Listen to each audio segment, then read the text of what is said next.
Hi, Jim Robinson with the Premium Stock Newsletter, and we're going to take a look at a couple stocks we're going to be trying to go long next week on.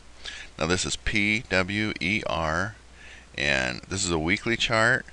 Now, when it kind of made this move up here, the volume was kind of low, but it did get good volume here, which is all classic, just a pretty much strong volume on the uptrend.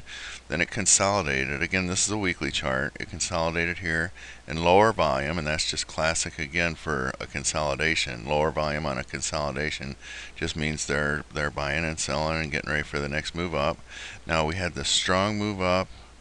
I mean, this was a monster really on this price of a stock so far, and just the volume you can see exploded. I mean, it was steady all the way through.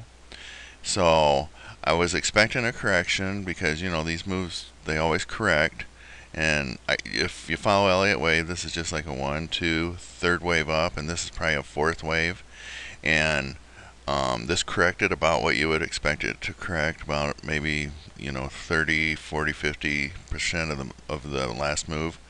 Now on this reversal bar where it found a low on the weekly, look at how volume spiked up. Again, that's bullish when the closes higher, and the weekly volume is good. So this stock is pretty much telling us it's made a correction low, and usually when they make the correction low and head higher, it will take out the last high. So the last high is 467. So this stock is at least a $5 stock from here, and good chance it's going to go up to 6, and it could just keep going from there. Now that's on the weekly chart. Now let's zoom down to a daily, and here's some more good things about this stock right now. Okay, on the big up volume that I showed you on the last week, this is the day it happened, and that was a gap off the low. And when they make this kind of gap up on strong volume, that just says the bottom's in. I mean, you never know for sure.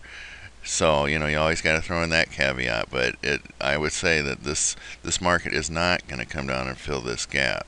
Stocks will often come back down and fill the gap, but I think on a breakaway gap like this is probably called a breakaway gap, and I don't think this is going to be filled. I think this stock's just going to head higher from here. And then on the sideways consolidation, you can see lower volume as it consolidated on the daily chart, and again, that's all bullish market action. So to me, this stock's got everything for it for higher prices, and we're going to try to go long. I'll wrap this video up, and then I'll do another video on the other stock we're looking at. So thanks for listening to my video, and if you ever have any questions or anything, send them in. If you got any suggestions, comments, I'll be glad to help with anything.